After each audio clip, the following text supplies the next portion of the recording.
Hello, my name is Daniel Mart, and I am an actor and filmmaker based out of South Florida. And for this video, I am going to be doing the top 10 movies and shows. I'm going to be using those terms a little bit loose, but movies and shows that got me into horror. So yeah, I was planning on doing this video last week or last month in October, but some personal stuff came up and I missed a week where I didn't post anything, so this video just kind of got pushed back. This video was supposed to come out on the 30th or 31st, right there for Halloween, but again, personal stuff happened, so this got pushed back. So yeah, for this video, I'm going to be discussing the top 10 shows and movies that really got me into horror. For me, horror is honestly my favorite genre, or it's up there tied with animation, to be honest. So these are going to be the top 10 things that just in general got me into horror. Some of these may not technically be horror, they may lean more towards like a thriller, for example, or crime stuff, to be honest, but regardless, they still got me into horror in some capacity. And again, these are going to be mostly shows and movies. Top 10, let's go with number 10.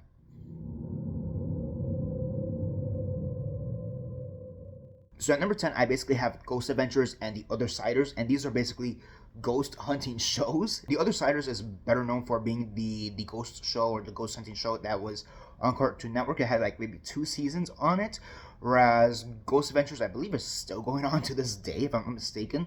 And I would occasionally see episodes of Ghost Adventures on and off because it was on the Discovery Channel, so I would occasionally see episodes of it on and off. I'll be honest, I don't really remember any episode from Ghost Adventures. I remember maybe one of them. The only one I remember is more from like one of their spin-off shows or spin-off series, like Ghost Adventures International or something like that, where they went to like the Mayan temples. I want to say it was the Mayan temples or the Aztec temples or whatever, and they were ghost hunting that. So that's the only one I vaguely remember. Whereas for The Othersiders, which was on Cartoon Network, it was when they were doing these live action shows along with like Dude, What Would Happen or Destroy, Build, Destroy, for example. I remember like the first 2 episodes. One of them was the Queen Mary, which I thought was pretty cool, and then the other one was like this jail, the like Lincoln Memorial Jail, if I'm not mistaken. I think they also did a hospital at one point, but I may be off on that one. And they had 1, maybe 2 seasons. And I remember when I searched it up way after the fact that the reason they stopped doing that is because these are kids and they shouldn't be put in danger type of things. Which I mean, you also have Destroy, Build, Destroy. Dude, What Would Happen? Like, that's not putting the kids in danger. I don't know, but yeah. So that got me into like ghost hunting stuff, and because of that, I've always liked these abandoned stuff. Like, I watch a lot of abandoned videos on YouTube. So because of that, I think that really fostered that like or love for like haunted stuff or like that kind of weird type of stuff. So yeah, that's what we have here: The Othersiders and Ghost Adventures for number 10. At number 9, we have.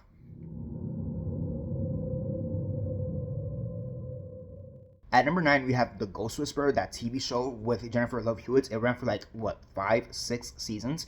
And this is a show I don't want to say I vaguely remember, because I remember I came back from school a lot and would pop this on the TV. Like, I know it's about to start, or I know it's starting soon, so I'm just going to come back from school and watch Ghost Whisperers. I don't know what the logic was. I don't even remember how young I would have been. Maybe about 8, 9, 10. I would assume so. I was in elementary school when this was occurring, but yeah, that's literally my logic. I would come back from school and watch Ghost Whispers. And again, I'll be honest, I don't remember much about Ghost Whispers. I remember like of very few episodes. I remember there's one about a plane where a plane crashed right there in the town. I think that was like the season 1 finale, if I'm not mistaken. And all the passengers are like, "Hey, we're ghosts. Now what?" There's one with Santa Claus, which I remember the one with Santa Claus was one of the few times where the ghost does not cross over to the other side, where they actually stayed. And I remember Santa Claus, his reason is because, I want to make the kids happy. And I remember like the ending was a bunch of kids surrounding Santa Claus, but when you see the living people's perspective, it was like these kids just like going ring around the rosy and around nothing. So it was like, what are these kids on? You know what I mean? So I remember that. There was also, I said the plane crash as well. There was also the weird thing with her husband, where her husband died, but then like he possesses another person's body or something like that. So I remember that was the thing. And I actually just did watch a Ghost Whisperer retrospective video like about a month ago. So like I watched it, I'm like, oh yeah, that did happen. I completely forgot about that. So it's very cool, very interesting to see that. So I kind of do want to go back and just rewatch it. I do think it's a little bit melodramatic for what the video explains and from what I vaguely remember. So we'll see what happens. But yeah, Ghost Whisperer at number 9. At number 8, we have.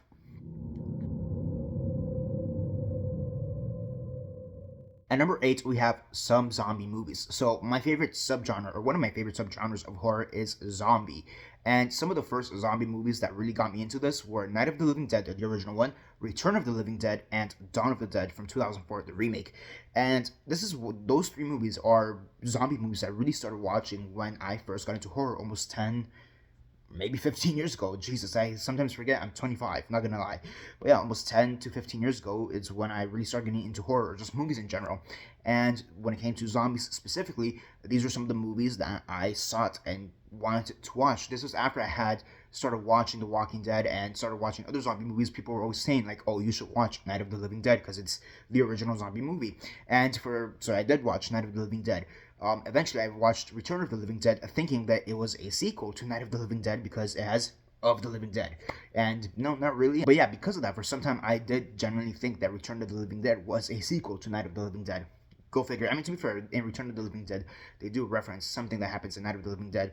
So there is that. And then Dawn of the Dead, that's just one of the first introductions I had to fast zombies in general, alongside another movie I'm going to be discussing later on in this list. That was one that was right there. And to this day, I still think it's Zack Snyder's best film, period. And his best zombie film, I guess, to go along with that. But I think overall it's just a very entertaining movie, and not gonna lie, it also introduced me to Disturbed, which is one of my favorite bands. At the end, they played Down with the Sickness, and I like Disturbed, great music, love them. Next.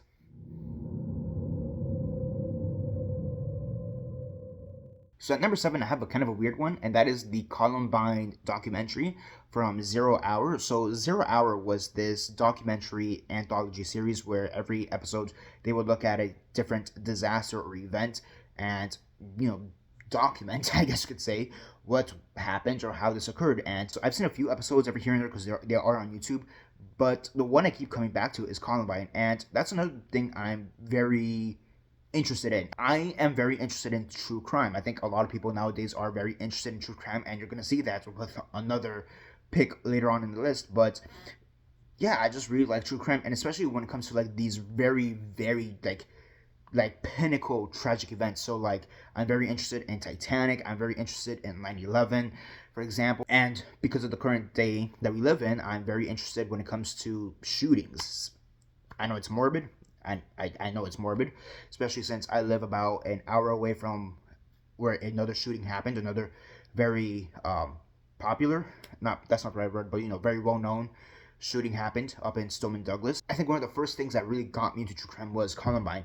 It's like Columbine's a thing. Like it's one of those things that Sandy Hook happened. I'm gonna be honest, Sandy Hook happened, and I knew Columbine was a thing. And for whatever reason, when Sandy Hook happened, and I was like, what, probably like 12, give or take, when Sandy Hook happened, for whatever reason, my logic was like, let me just research Columbine, and from there, I got really hooked. And again, that's my gateway into like just true crime in general. And I think this documentary for Zero Hour that they did is honestly just one of the best done documentaries I've ever seen. Even if it is just in an episode, I think that the recreation is still very chilling, and I just always find it very nerve-wracking, I guess is a right word, just chilling. I mean, the way they were able to recreate it's like you feel like you were there. And Columbine, in a lot of ways, is one of those things that really helped define a generation. Again, to a certain extent, we are known as the shooting generation, or as the school shooting or public shooting generation, or mass shooting generation. And again, it comes back to Columbine. And again, and maybe not necessarily horror, but it's definitely something that's horrific, true crime, and I want to consider it in this regard. Next.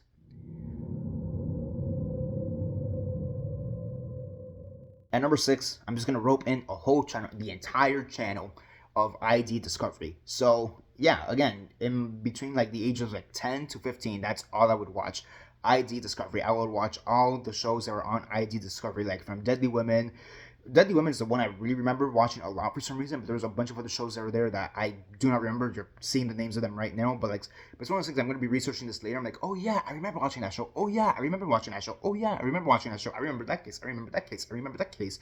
And I don't know why Deadly Women is the only one that stuck out in my mind. Maybe it's because it's the most generic one, if I'm being honest. But like, oh, there's one that was called like I Almost Got Away with It. I think that's the name of the title or something like that. I Almost Got Away with It. That's another one that I really liked during that time. But there's like several shows I really enjoyed. And again, it goes back to that true crime. Like, what are people willing to do? How far are people willing to go to commit these crimes and hide it and all this? And some of the random little cases I remember, there was one case of this like old lady who was murdered a week before 9/11, and then because 9/11 happened, the investigation suddenly went cold. There was one about this kid who was killed by, I mean, like say a lot of them were like this kid got killed by his best friend, but I remember it being like he was in the woods and he got cut up, and it didn't discover him for a long time. There's one of this guy, a group of friends, stopping next to a cop car, and they shot the cop because they weren't supposed to be in that car for whatever reason. And that was a case for a while. So I remember, I sparsely remember a lot of these cases, and it's just one of those things I just always found it chilling. Again, it's not horror per se, but it's one of those things that still developed or festered or fostered that love for just the macabre in general. And yeah, just the entire idea Discovery Channel. Take that for what you will. I don't know. Go ahead. But there you go. Next.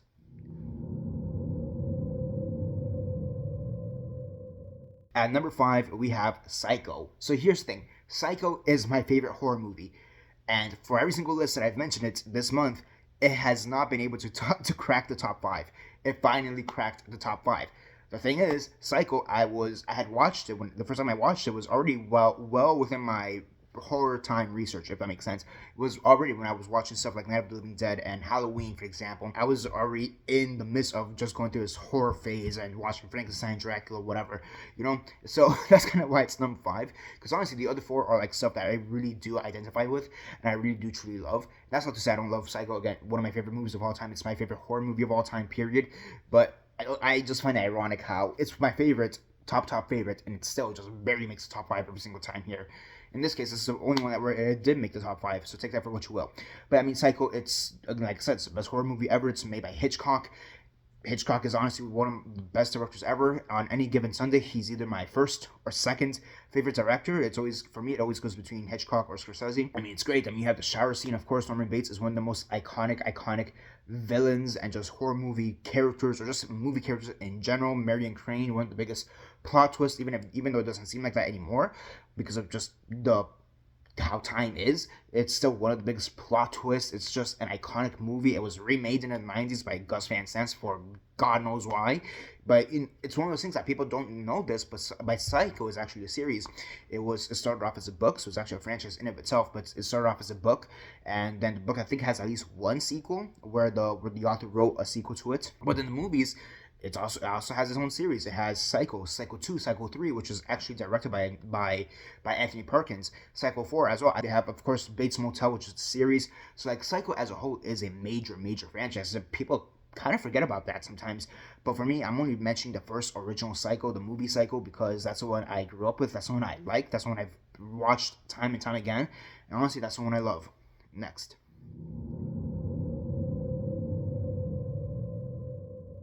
At number 4, we have the Final Destination franchise. And before I even mention anything else, rest in peace, Tony Todd. He literally died today at the time that I'm filming this. So yeah, kind of an appropriate time, I guess, to be making this video. Rest in peace. He was William Bloodsworth. Of course, he's iconic.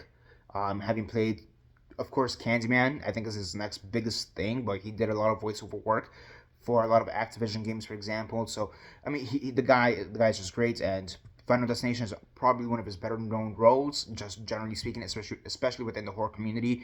And of course, after Candyman, because Candyman is Candyman. Duh. But yeah, Final Destination just in general is arguably one of my favorite franchises.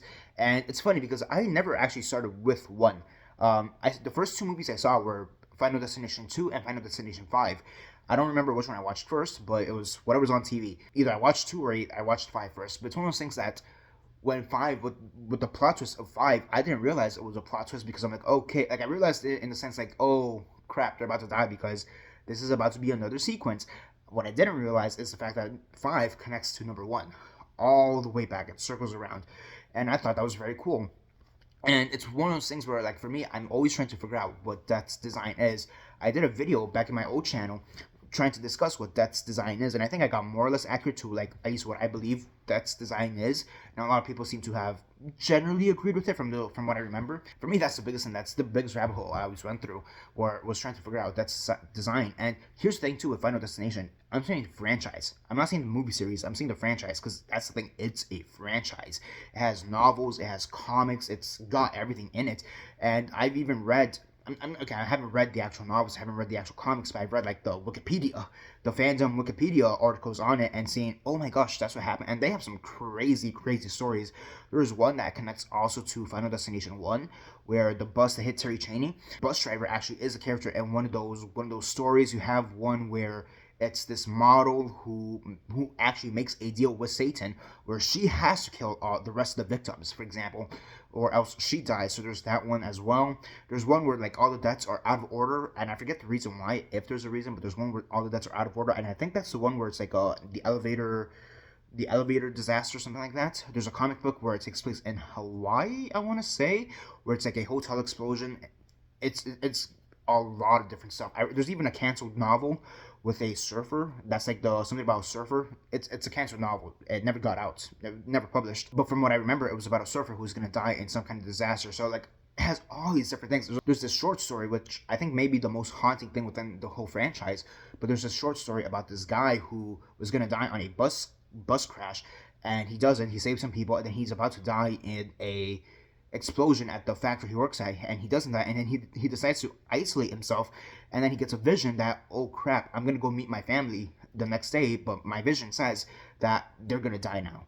And I feel like that story itself, that one story itself, is one of the most integral parts into trying to figure out Death's design in general, if you can even figure it out. That's the other thing. Oh, there's another one where one of the characters is straight up Jack the Ripper. There's one where it's like parallel stories. One is taking place in the 1800s, and the other one's taking place in present day, so like 2010, give or take, because that's when it was written. And the past story is with Jack the Ripper, and the current story is with, well, current people. There's no real serial killers, but like it's one of those things that the protagonist in both times, it's like this is the great grandmother of the present day character, and it's just bonkers how there are some parallels there. And I do want to read those novels. Thing is, those novels are like hard to find, but it's just very interesting, especially because again, some of these novels do connect to the main series films. And talking about the main series films, I mean, again, I started off with 2 and 5, both great movies. I eventually did see 1, I saw 3, and I saw 4. 4 is the thing. I'll be honest. When it comes to the production details of number 4 and how they make those movies, it does make me appreciate that movie a lot more.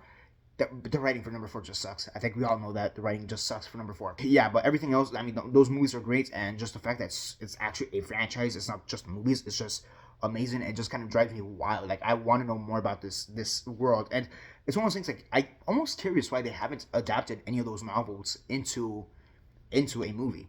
I think because some of those novels kind of do get crazy with the rules and get a little bit too confusing with the rules. But I think the first novel, where it's about a club explosion, I think that one will probably be the easiest one to go from novel to movie, because that's basic. Club explosion, everybody dies in order, try to escape, that's it. Because every other one has like some weird twist on the rules. Because there's the one with the bus driver, the one I said with the bus driver, the one thing with his rules or his deaths is the fact that everybody that dies is associated with one of the senses. Eyes, taste, smell, hearing, touching. So there's that, and there's a few other victims along the way as well. And that one also involved a serial killer, now that I remember. Not a serial killer, more like a spree shooter, like someone who just like kind of lost their mind and just starts killing people on the streets, more like that. But yeah, I mean, again, a lot of interesting stories that really they should have adapted into novels at this point, because that series has been dead. I'm excited for the next one, Bloodlines. I do think that's a terrible title, if I'm being honest. I just don't like the Bloodlines thing. I just like call it Final Destination 6. Done. I am kind of sad now that I just realized it, because I don't think Bloodlines is going to do this. One of the biggest things that people didn't want to see is an origin story for William Bloodsworth. And now that Tony Todd is dead, they can't really do. I mean, they could still do that. They could just hire a younger guy. Get like, I don't know, Yahya Abdul-Mateen, because he played Candyman, so why not? But like, get him or Michael B. Jordan or someone, Winston Duke or whatever, and just have him play the younger version of Bloodworth and see how that turns out. But it would have been nice to have like Tony Todd just one last time. Hopefully he's in Bloodlines. I hope to God he is in Bloodlines, because that'd be a nice way to say goodbye to that character. So yeah, but yeah, Final Destination next.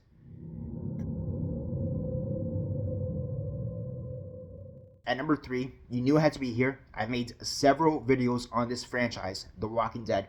I love The Walking Dead. The Walking Dead is my favorite show. It's one of my favorite franchises. Keyword one of, not my, but one of my favorite franchises, period. And just when it comes to pop culture in general, I love The Walking Dead. My favorite characters. I mean, I made several lists on what my favorite characters are. I made several lists on what my favorite episodes are. You guys know what my favorite episodes are. You guys know who my favorite characters are. I mean, I think it's just a great show. I love the entire series, even though there are some downtimes like negative parts within the series. I think everything after season 3 of Fear the Walking Dead is not good to varying degrees of success. I think the guys who ran it, the showrunners, who I'm not going to name, are charlatans and should have been fired after season 5, to be honest, or season 6, because they butchered season 7 and they're going to be starting on season 8. Uh, they basically raped the franchise at that point, or they raped that series at that point. I don't know what the hell was going on with in the original showrunner, Scott Derrickson, being replaced for those two charlatans, those two fools. I don't know what the hell was going on, but whatever. World Beyond, I think, gets a little bit too much hate, in my opinion. I actually think it's a good show. I think it just gets a little bit too much hate. Dead City, I think, I'll be honest, I just think Dead City is a bad show. I don't like Dead City. Granted, I don't think it's as incompetent as season 7 and 8 of Fear the Walking Dead, but I do think Dead City is actually a very poorly written show, and I don't really understand the admiration for that show past Maggie and Negan, but that's besides the point. Daryl Dixon is honestly a very great show. I think season 2 was kind of weak, in my opinion, but still a great show overall. The Rick and Michonne show, The Ones Who Live, I think should have been longer, in my opinion. I think everything felt a bit rushed, but regardless, I like everything. I've seen the webisodes across everything. All the webisodes from Passage, Red Machete, the Code Storage, everything, the one with the bicycle girl, of course the one with the submarine with Riley. I've seen all those webisodes. They're all good to varying degrees. I think some of them are kind of forgotten about. Like Passage, I think, is very much forgotten about, and same thing with Red Machete. But of course you have the submarine one, which everybody loves. Of course, you have the one with Bicycle Girl, which everybody loves. So, you do have that. Of course, there are some other stuff outside of that. Like, of course, I'm saying the franchise. So, of course, we have the comics. I know I'm trying to focus just on movies and TV. But, I mean, I did this for Final Destination, so I might as well do it with The Walking Dead. But, of course, the comics are a huge part. I like the comics. I've read the comics. They are great. I'll be honest, I don't like the ending. I do have a very personal gripe with the ending, which I just find it to be very stupid. And I think Robert Kirkman's explanation for why he ended a comic was very weak, in my opinion, but that's besides the point. Of course, there's also the Alien, where it shows Jeffrey Grant's brother. You have the Negan specials. Here's Negan and Negan Lives, for example. You have the Michonne special, the Morgan special. You have all these specials. And outside from that, you have all the video games, such as, my favorite video game. I know people are going to be like, oh, Telltales, which fair enough. But I haven't played Telltales. I don't have a console. I don't care to get a console. So when I play Telltales, it's when I see the gameplay footage online. So the only video game I've actually played would be All Stars, which is on the app, which is on the phone. So I played All Stars. I played Road to Survival. I played Match 3 Tales, which was like discontinued within a month. So take that for what you will. No Man's Land, Survivors. So I played all those games. I've seen gameplay of Empires. I've seen gameplay of Survival Instincts. I've seen gameplays of Onslaught. All the video games, of course, all the little side things. There's like a Bloodshot side comic or spin-off comic. It's not called Bloodshot, but I forget what it's called, but that's the correct title right there. They also did a alternative comic where it's like The Walking Dead in space. I guess that's the best way to word it. Where it's Rick Grimes 2000. That's the name of the series, Rick Grimes 2000, and that's after Michonne knocks him out in Alexandria after he goes apeshit. He gets knocked out, and then he wakes up in an alien spaceship. And the reason is because the original concept for the show the series, the franchise, the comic, was that Robert Kirkman's like, yeah, eventually we're going to reveal that it's aliens that cause the zombies. And then he never did, because that was just dumb, But he did want to give a kind of slight nod to that, so he did that little side projects. Yeah, I mean, overall, the franchise as a whole, I love it. I just love it. Clearly, I love it. And somehow, it's still just number 3. Take that for what you will. Next.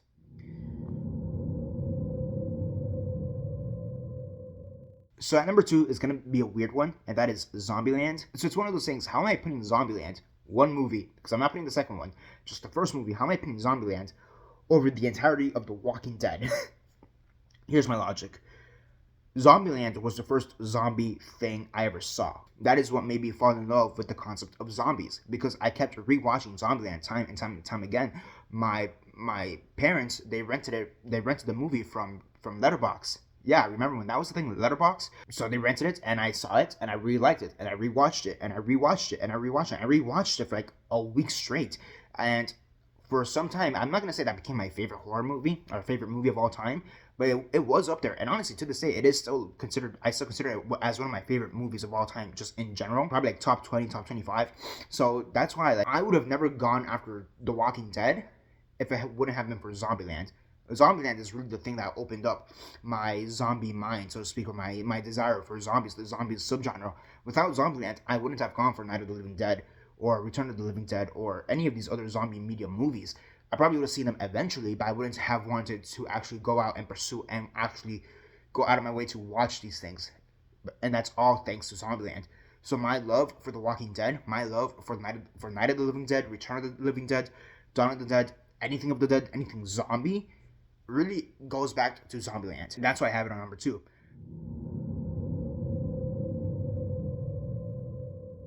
And at number 1, I have Scooby-Doo. Because Scooby-Doo, look, there's the thing with this. It's children's horror. I think with anything, it always starts as a child. The Walking Dead, Zombieland, I discovered when I was like 10 years old. Okay? Final Destination, probably like when I was 12 years old. Yes, you have stuff like Ghost Adventures and The Other Siders and Ghost Whisperer where I probably discovered it like at 7, 8, 9 years old. But Scooby-Doo, I discovered that when I was probably like 5 years old. For the longest time, Scooby-Doo was my favorite show, of course, because I was a 5-year-old, and that's all I was watching on Cartoon Network and Boomerang, just Scooby-Doo. And I'm talking about the original series, Where Are You, Scooby-Doo? And from there, I just kept watching everything that's Scooby-Doo related that I could watch. I've seen episodes of a pup called Scooby-Doo. I've seen, of course, What's New Scooby-Doo. I saw Mission Incorporated, the one from like 10 years ago.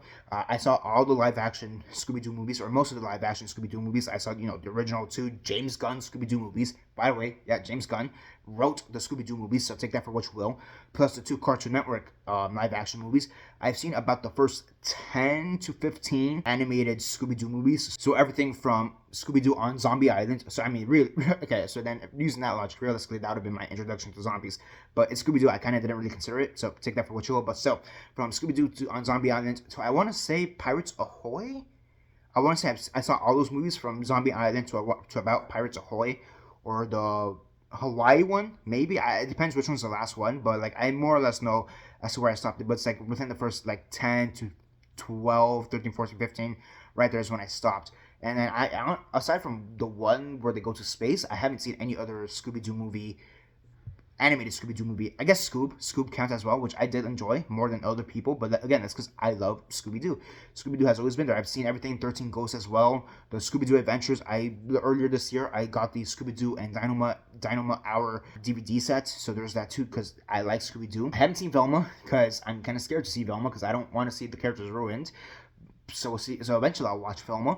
But there's also the new Scooby-Doo show on Cartoon Network, I want to say, that I saw a video on it, and like that actually sounds interesting. Maybe I do want to watch that. So again, Scooby-Doo has just been such a fundamental part of me as a person. The Walking Dead is one of my favorite franchises. Final Destination is one of my favorite franchises. I'll include some other non-horror stuff here, like TMNT, the Ninja Turtles, one of my favorite franchises, for example, Marvel, one of my favorite franchises. Scooby-Doo, my favorite, capital favorite franchises, even over something like Harry Potter, which I do love a lot, over The Last Airbender, which I love a lot. These other massive franchises, for me, I don't care. Scooby-Doo is my favorite franchise. Now on to some honorable mentions. Now I'll be completely clear with some of these honorable mentions. Some of these honorable mentions are not just movies and TVs. I have a few video games here and a few stories here. But I still want to shout them out. I just didn't feel like putting them on the list, because how do you rank that after a while? So for the movies and TV shows here, we have, so the first one I have here is Darkness Falls, which I'll be honest, I haven't seen since it came out on my TV, whenever I watched it like almost 15 years ago, when I was probably like 10 years old. And so why is this on the list if I've only seen it one time? There's a scene at the beginning of the movie that it's always stuck with me, and I finally got Darkness Falls again. And I rewatched it again for the first time in I don't know how many years. The movie's alright, I'll be honest. The movie's alright, but it's the fact that scene has stuck with me for such a long time. I just kind of had to give it its flowers and put it here in some capacity. Next up, we have My Babysitter's a Vampire. This was a Disney show / movie. Here's the thing, I remember this being a movie at first and then being spun off into a show. I don't know, I don't care, but that's what I have here. Here we start getting into some books. We have And Then There Were None, which is a story by Agatha Christie, of course. And I've seen several movies based on this story. Some of them also do go by 10 Little Indians, because that is technically the original title of the story. I think it's such a thrilling story. It's a mystery novel. It's written by Agatha Christie, one of the greatest horror / mystery writers ever. I think she's up there with like Stephen King, for example, and Edgar Allan Poe, which you'll see pretty soon. So Yeah, it kind of has to be up here. Speaking of Edgar Allan Poe, we have The Cask of Amontillado. So this is a short story by him. And I'll be honest, I haven't read that much Poe, but when it comes to Poe, this is the one that always stands out to me.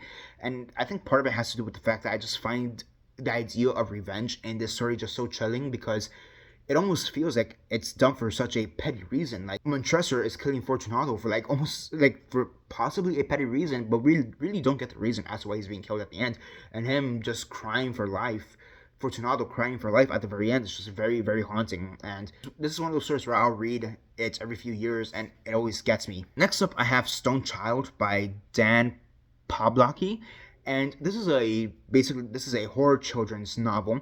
And I don't know why, but this is a story that always kind of just stuck with me. There's a scene, or a scene, section, chapter, I guess you'd call it, at a graveyard. And I'll be honest, I haven't read the story since basically I was a child, but I vaguely remember like the main character being trying to get away from the captor, so to speak, and the mystery surrounding that. So it's one of those things that I just always vaguely remember. I remember I liked it as a child. I probably should have reread it before putting it on the honorable mentions. But, here it is. I don't care. Next. And now for some video games. Now, Goosebumps, of course, is such an iconic franchise. And, I could have just put Goosebumps in general. But I'll be honest, I don't really remember reading the Goosebumps books. I know I read them. I vaguely remember some of them. But it's not like I have this affinity for them. Likewise, I know there's the Goosebumps show, but I don't have this affinity for the Goosebumps show. I don't really remember that many of the episodes, to be honest. But what I do remember is Horrorland. Goosebumps Horrorland, which was a video game for the DS, if I'm not mistaken, and I remember just trying to play that, trying to get around all these monsters, so to speak, and the character is in this carnival, and you're trying to, like, get to the next land, I guess you could say, in the carnival. It's like saying, you're in Universal, and first you're in Harry Potter land, and then you're trying to go to Dr. Seuss land, for example. It's like that. And I just kind of remember playing those mini games. I remember really liking it, and some of those things, being kind of horrific for children's horror. So I kind of vaguely remember it, and it's cool. And last but not least, on the honorable mentions, we have Hotel Dusk Room 215. This is a game that I feel like it's very just forgotten in general when it comes to like the greater Nintendo community. I do know that they get a shout out in some capacity in Smash Bros. I think the main character is like a trophy or something like that, if I'm not mistaken. But yeah, this is a video game I remember trying to beat when I was a child. It's a mystery game, and it's about this guy called Kyle. I want to say Kyle Chandler for some reason, but I know that's the name of an actor. Kyle, that's the name of the character. I want to say he's trying to investigate the disappearance of somebody. And I remember I never beat the game, but I remember I always got very close to one point, and then I just couldn't figure out how to pass that certain point. And it's one of those things where I didn't think about, hey, maybe I should go online and see how to beat this, or watch videos on how to beat this. And granted, given the fact that this is such a low-key game, I don't think that many videos would have existed back then. But nowadays, all those videos do exist. I've seen gameplays like, oh, that's how you beat it. And it's funny because like it's such a simple thing that I'm surprised I never thought about. Like, oh, that's how you get past it. You just have to do this one thing. And I do know that this game does have a sequel that people do generally like for the most part. So there is that, although it kind of leaves the main character's fate kind of ambiguous from what I understand. Actually, you know what? Last minute edition, I'm going to add two more things last minute. And they are both movies. First off, Hunchback of Notre Dame. I don't care. Disney knows how to do horror in a weird sense. I don't care. Hellfire is scary. It's always been scary. A rapey priest, trying to use religion to his advantage to basically have Esmeralda is weird.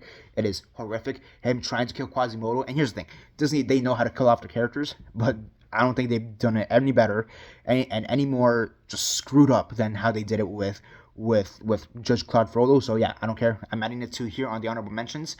And the other honorable mention, which I know is a really weird one, is Titanic. Here's the thing. Titanic, my favorite movie of all time. So like to say it's a horror film, I mean, yeah, it seems kind of weird. Here's the thing. It's a disaster film. I do think that generally speaking, disaster movies do hold some kind of ground when it comes to horror because, the nature of a disaster. Think of something like the Poseidon Adventure or Twisters, for example. I think that to a certain degree should be allowed within the horror realms.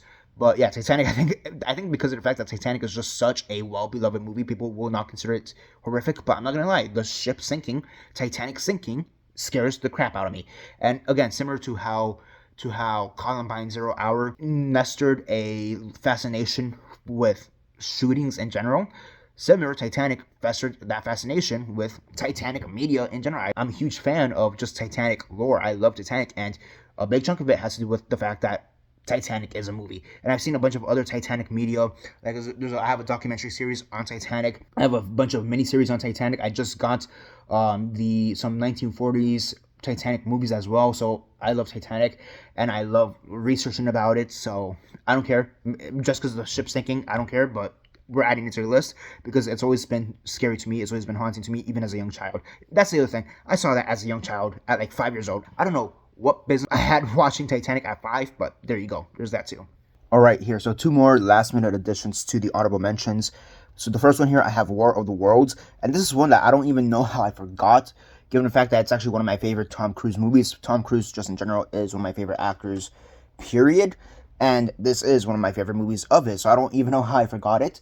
Maybe it's because of one of those things that, is it considered horror or not? I think it is. I think War of the Worlds, just the story overall, is horror. It's a science horror. Anyways, granted, this movie probably leans a little bit more towards the sci-fi of it all, but I think it's still horror. There's a lot of horrific imagery, especially when the aliens take over the boat or try to invade the boat. I guess I don't know if that's the right way to describe it, but they flip over the boat, and of course they're taking everybody out, or they're sucking everybody in, and you just see the clothes falling. There's that, of course, the attack after the alien, or the capsule, whatever, I forget the terminology, but the capsule comes out of the ground, and it's just eviscerating and vaporizing people on the streets, and Tom Cruise is trying to run away from that, so I think that's very horrific, and it's one that I always saw as a child for whatever reason. So yeah, so I'm gonna have it here on the list. And the next one I have here is Knowing, that Nicolas Cage movie where he predicts the future based on these numbers and dates and whatever. And yeah, this is another movie where I think it's actually very underrated, especially when it comes to just Nicolas Cage movies in general. I know he's done a lot of other movies that people don't really care about, but he's also done a lot of other great movies. I think another great movie of his that's very underrated that came out recently was Pig.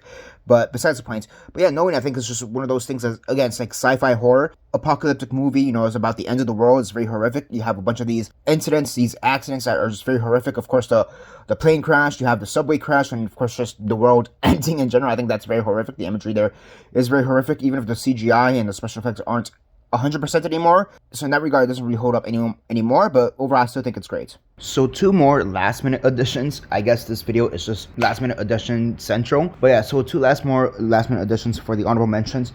The first one I have is Batman vs. Dracula. This is a movie that I've always enjoyed, I've always liked. It's one of my favorites of Batman stories or movies, even compared to like the live action stuff. I don't care. It's like straight up, I would like rank this within my top 10 favorite Batman movies. It is what it is. And yeah, I mean, Batman vs. Dracula, I actually think has some horrific stuff, especially with Dracula being such an iconic character in his own right. And during my death video, top whatever favorite death video, I put the warehouse scene as my number 1, because that is one of my favorite death scenes in horror movies general. So I can't believe I completely blanked on putting this here when that was also such a core influence for me. And then the other one here, kind of a channel. I mean, I put the Discovery Channel, so why not? I have Dead Meat.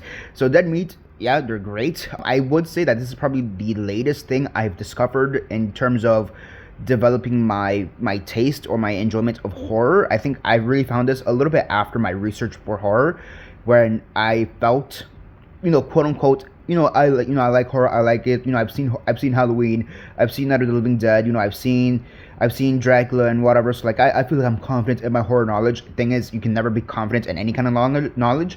And Dead Meat is one of those things that really like proved to me like, oh, you can't sit comfortably in that. And I found them, I want to say, within their first 2 or 3 years that they were a channel. I found them very early on, and I've just continued on with them, and they've been great. They're arguably my favorite channel on YouTube. Arguably, there's a few other ones that could probably contend to the top there, but I would say they're like right there on the top, if not the top. That's one of those things I'd really have to think about, because there's a few other ones I do like a lot. So yeah, but yeah, again, 2 more additions. I don't care. My list, go. So yeah, those are all your honorable mentions. You have Darkness Falls, My Babysitter's a Vampire, And Then There Were None, The Cask of Amontillado, Stone Child, Goosebumps, Hotel Dusk, Room 215, Hunchback of Notre Dame, and Titanic. So yeah, that's basically it for now. That's everything that ever got me into horror in any capacity very early on when I was young. It's one of those things where you look at the list and it's like, this is such an eclectic list of just random stuff. Like, it's so surprising that you'd have on the same list, you'd have Ghost Whisperer with The Walking Dead. You'd have Psycho on the same list as the Other Siders.